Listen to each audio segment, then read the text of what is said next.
I thought when you kind of aggregate the 90 minutes, we have probably as many good chances as we've had all season.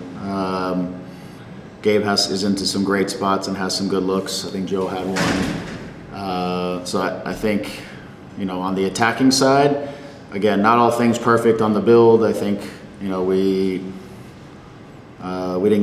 lost some balls in some situations that we shouldn't, but I felt like in terms of chance creation, it was a good night for us on that side. We didn't take anything out of it. We didn't execute on the final action, but it fell to guys that we wanted them to fall to, and we would like to bury one or two of those things. On the defensive side, I thought we were a little bit stretched throughout the course of the game. I think at times we were a little bit low in the back line, which was stretching us out a little bit from front to back, which created little problems in terms of controlling them and managing it, a little too much space in the midfield. But again, it came down to a few moments, and a few moments that we should have and could have dealt with better. The one that's a penalty, fortunately we save it.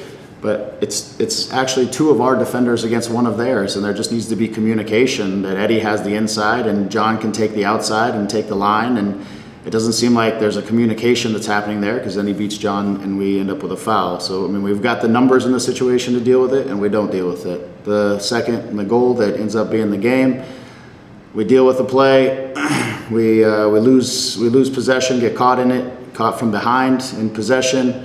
Transitions, we still have numbers between the ball. We guess on the wrong side, which allows the player on the ball to face forward. Then that allows him to play the wide player into the space, and then it deflects on the cross, and it redirects in front of the goal. But again, we have enough numbers before, and we kind of compound a couple mistakes with mistakes, and then we give away. So again, playing on the road is a challenge, and I thought we created the chances, and we held our own in most situations defensively, but we didn't come away with anything. So that's there's plenty of that inside of that we can improve upon to improve our margins, and there's plenty of things to talk about in terms of the overall game. But again, the game sort of comes down to key moments and chances and who executes in terms of results, and we didn't execute, and they were able to punish us on a couple mistakes. But really one mistake, one goal. Yeah, we saw during this game and afterwards, the tensions between the two teams seemed a little heated at times as well. Just do you feel like that impacted the way that you guys maybe attacked in the game, and where you guys mentally were at, chasing down the goal? And if you could provide any insights on the clash between the two sides. Thank you. No, I think there's a little bit of history between the two teams now over the past couple of years. When we came here, Ricky got tackled from behind and he got hurt, and then there's a tackle on Ricky on the sideline a year ago at our place. Even in preseason, there's a lot of guys getting pieces of Gabe and others. So I think just the tensions between the group have risen over the last several meetings, and I think in the end, frustrations boil over a little bit. I don't think there was too much in it other than just a lot of, chirping back and forth. Next, we'll go ahead with Sophie. Hey, Greg, thank you for your time. The season prior to the championship winning season, one of the things that frustrated you was, as being able to control the ball and having patience on the ball versus trying to run through the processes. Mm-hmm. And it seems like that tempo and ball controller in midfield isn't there, and that seems to be leading to the spaces in the back line, but then also maybe Gabriel Peck trying too hard and not being patient enough. Do you think that's a fair or foul observation in terms of having that ball controller so you can control the tempo of the game? Yeah, I think it's very fair. Our midfield has taken some big changes over the course of the last few months. So with no Ricky and the other guys that aren't with us anymore, it's taken a big change in terms of the personalities of the players in there, the qualities of the players in there. Just the repetitions together are fewer. So yeah, and I do believe honestly, like in the way we want to play, and that controlling the middle of the field is so important with the ball, especially, and without the ball too. But with the ball, if we want to dictate the game in possession, then those connections have to be solid, and they have to be consistent, and being able to work off of each other and read each other, show up for each other at the right times, solve different problems through the game based on how the opposition is choosing to defend at any given point. Sometimes they're going man to man, sometimes not so much. So I just think all of those things we're not as sharp in that regard, and so it has an impact on the overall flow and rhythm of the game. It has an impact sometimes on where and how we are able to create chances out of our ball possessions.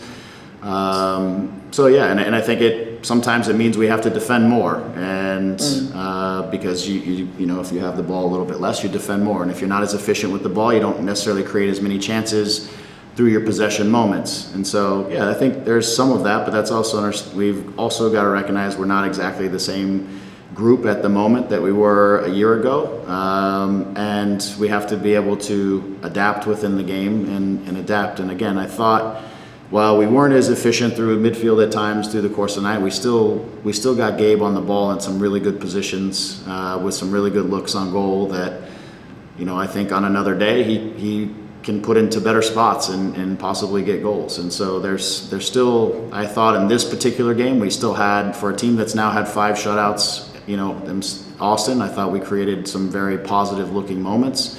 And like I said, I think we had the guy or guys that we want on the ball in those situations with the opportunities at their feet, and it's about execution then. And so, but yeah, in terms of rhythm, flow, 90 minutes, all those kinds of things, certainly the midfield is a big part of dictating what the vision of the game is going to look like.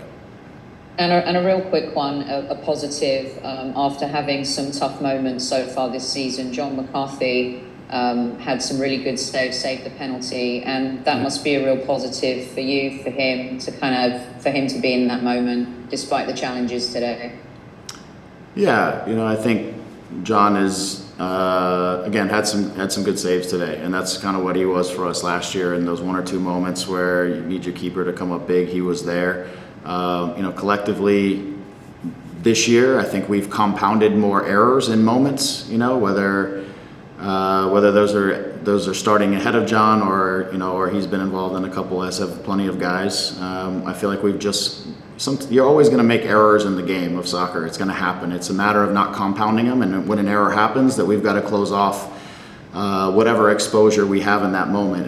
And right now, in too many situations through the game, when we make one error, we compound it with a second error or a third error, and that's where some of the moments that we're getting exposed in. And those are things we've got to shut down, and that's the work to be done. But John was there to save us in a couple of those moments where things broke down for us.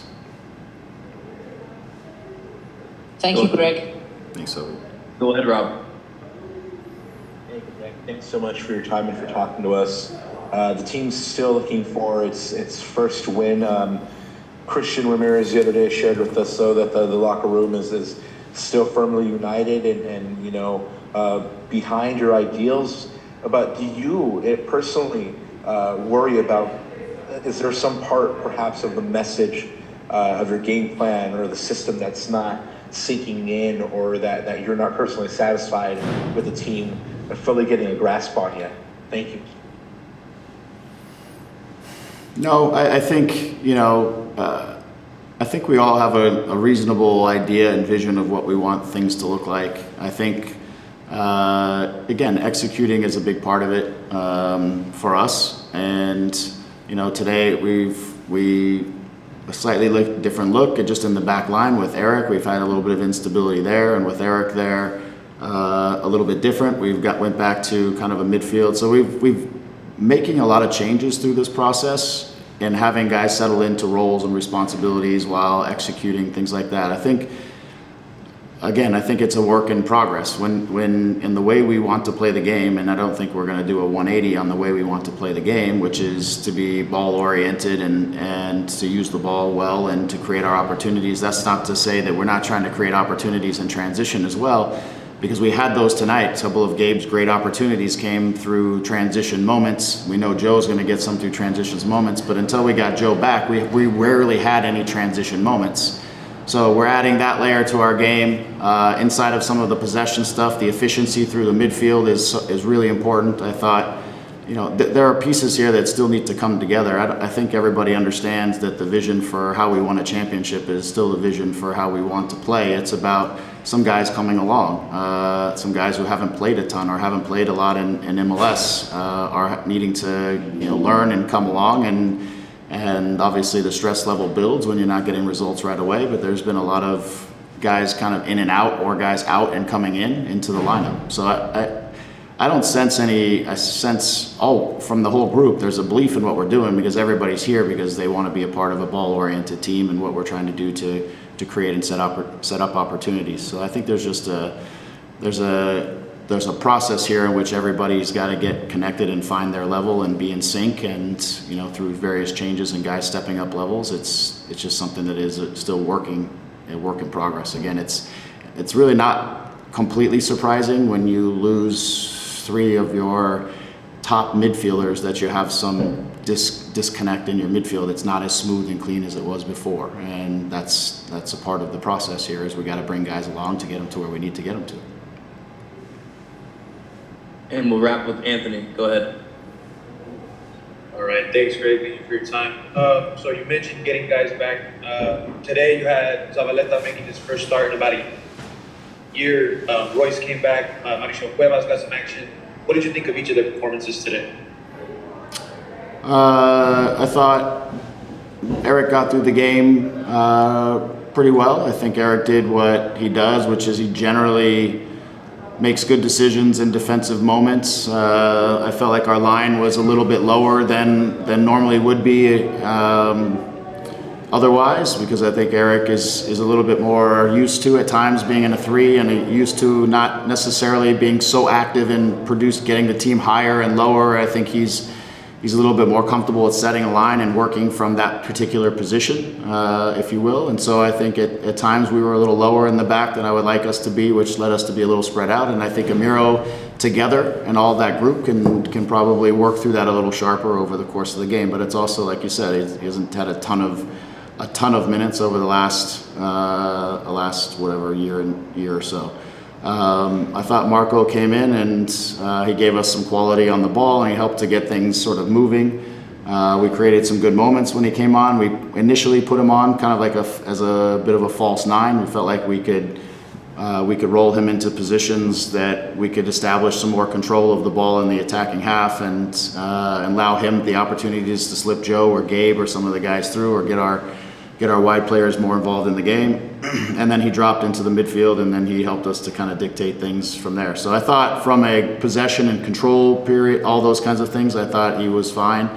Ultimately, we would like to get him, more goal dangerous, whether that's, setting guys up for final actions or for himself getting some more looks on goal. I know there was a corner kick that dropped on, and he just, he chose to pass back instead of maybe looking to shoot it.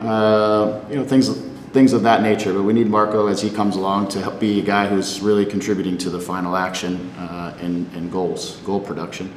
As far as Mauricio, it was good to see Mauricio come on, because he gives us a guy who really can get into great crossing positions, and he played some great balls across the back line into some really dangerous areas. And now we've got to be committed to making the runs and beating our guys to get to those spots to see if we can redirect it. But I thought Mauricio did a good job of doing what we asked him to do when he came on, which is, like I said, get himself as high as he could and into positions where he could whip some balls into the box. All right, thanks for your time, Greg. Thank you. Yep, thanks.